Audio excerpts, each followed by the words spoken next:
Bismillahirrahmanirrahim.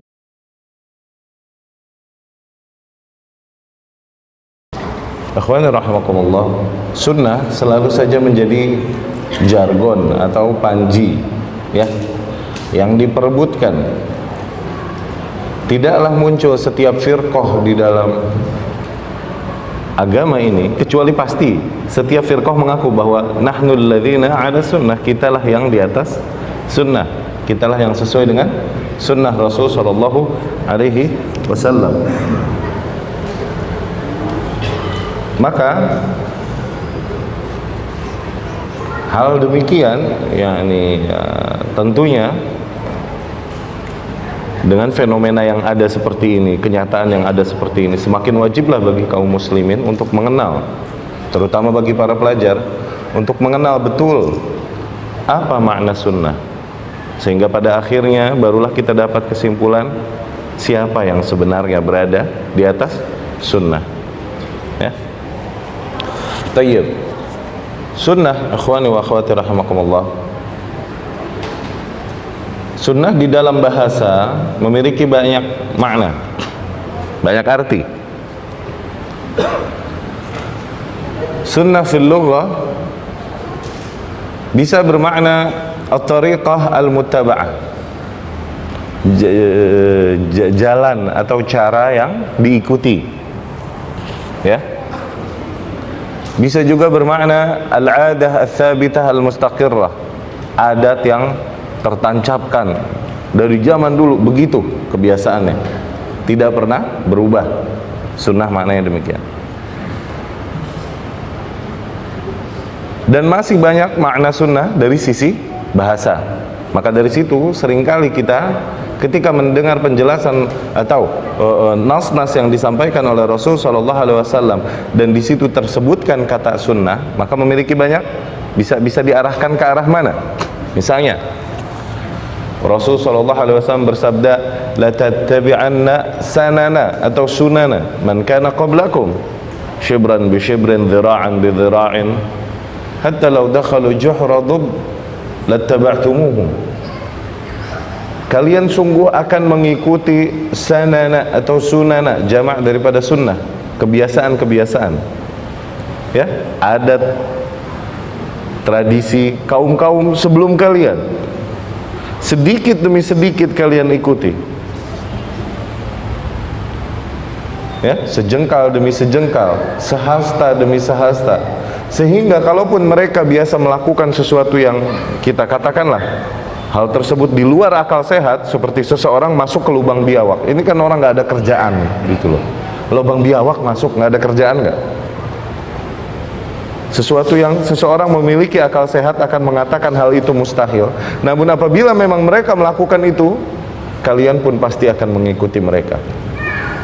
Inilah ya, benar sebagaimana yang disabdakan oleh Rasul sallallahu alaihi wasallam, terjadilah yang terjadi dari kaum muslimin di mana mereka mengikuti para ahlul kitabain sebelumnya, yaitu apa?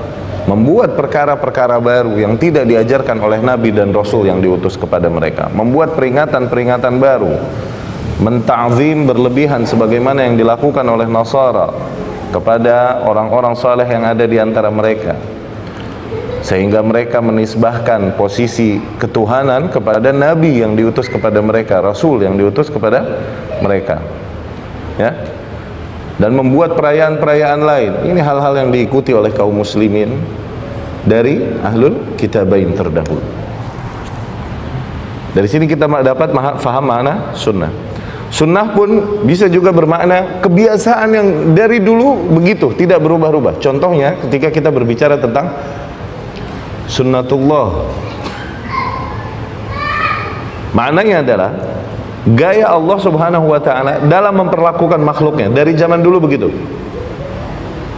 Sunnatullahi fil ladzina khalau min qablu wa lan tajida li sunnatillahi tabdila. Demikianlah sunnatullah, yakni demikianlah memang dari dulu Allah subhanahu wa ta'ala memperlakukan ya makhluk-makhluknya, memperlakukan kaum-kaum terdahulu dan kau sungguh tak akan menemukan pengganti bagi sunnatullah. Yani hal itu pasti dan harus terjadi, tidak bisa kita rubah. Ini sunnatullah. Sunnatullah yang di situ dimaksudkan oleh Allah Subhanahu wa taala adalah di mana ketika orang-orang yang beriman kepada Allah Subhanahu wa taala, orang-orang yang memiliki keimanan yang baik kepada Allah Subhanahu wa taala, justrulah orang-orang yang enggak habis-habis diuji. Ditimpakan atas mereka musibah demi musibah dan ujian demi ujian. Demikianlah memang sunnatullah. Sehingga Nabi SAW ketika ditanya, ayyun nasi asyaddu bala'an, siapa manusia yang paling berat ujiannya? Rasulullah SAW menjawab, al-anbiya thumma al-amsal fal-amsal, tentunya para nabi. Kemudian orang semakin tinggi keimanannya, semakin berat diujinya oleh Allah Subhanahu wa taala. Yubtala al-mar'u ala hasabi dini, seseorang diuji sesuai dengan kadar beragamanya, kekuatan beragamanya. In kanat fi dinihi salabah zida fil bala, apabila terlihat dia memiliki kekuatan agama, maka ditambahkanlah ujian yang ditimpakan kepadanya. Wa in kanat fi dinihi riqah, dan apabila terdapat kelemahan di dalam agamanya, yubtala al-mar'u ala hasabi dini, seseorang maka akan diuji sesuai dengan kadar kekuatan beragama ini. Ya. Wala yazalu Allahu yabtali bi 'abdin hatta yamshiya 'ala wajhil ardi wa laysat 'alaihi khati'ah. Bisa jadi Allah Subhanahu wa taala senantiasa terus menimpakan bala demi bala kepada seorang hamba sehingga dia berjalan di atas muka bumi, yakni hamba tersebut berjalan di atas muka bumi, yakni masih hidup, tapi laysat 'alaihi khati'ah, sudah tidak ada satu catatan dosa pun atasnya. Karena apa? Bersih dari musibah-musibah yang menimpanya ini. Dia bawa sabar, dan sabarnya ini membuat terhapusnya dosa-dosanya. Baik, dosa-dosanya sudah habis. Dosa-dosanya sudah habis. Masih juga Allah Subhanahu wa taala timpakan atasnya bala. Fungsinya apa lagi?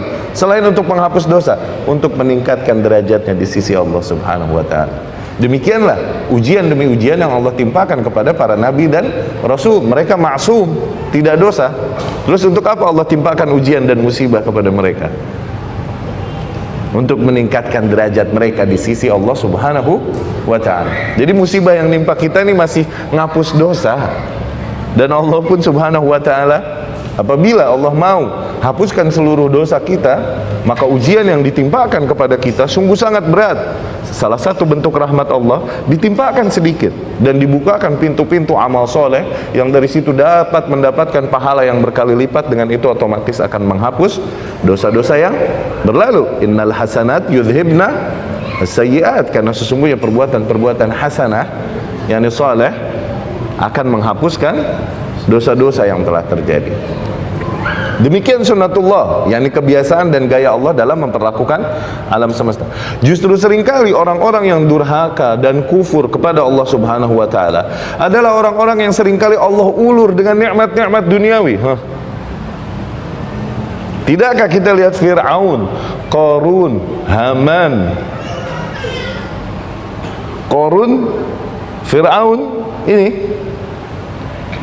lau jama'at, apabila seluruh orang kaya di dunia mengumpulkan harta mereka semua dan menyatukannya, tayyib, siapa aja orang-orang kaya di dunia? Mereka semua mengumpulkan seluruh hartanya, kemudian digabungkan harta-harta kekayaan mereka, la tusawi al-fakkah allati kanat fi jaybi Qarun. Total harta yang dikumpulkan itu tetap aja tidak bisa menyaingi recehan yang ada di kantongnya Qarun. Kebayang nggak tajirnya?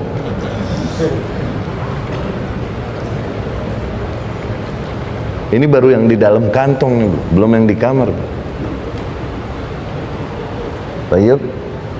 Kekuatan yang besar luar biasa Allah berikan, kemajuan zaman, kemajuan teknologi Allah berikan kepada kaum-kaum yang justru kita dapat kabarnya mereka kaum yang kufur kepada Allah Subhanahu wa ta'ala. Kaum yang, lihat, bayangkan betapa hebatnya sebuah kaum ketika mereka dapat yanhitunal jibala buyuta, jibal mereka hajar jadi bed, jadi rumah. Mereka pahat jadi rumah. Kekuatannya kayak gimana coba? Mereka ini lebih kekuatan fisiknya, lebih juga kekayaannya luar biasa, namun mereka ketika Allah mau hancurkan, Allah hancurkan.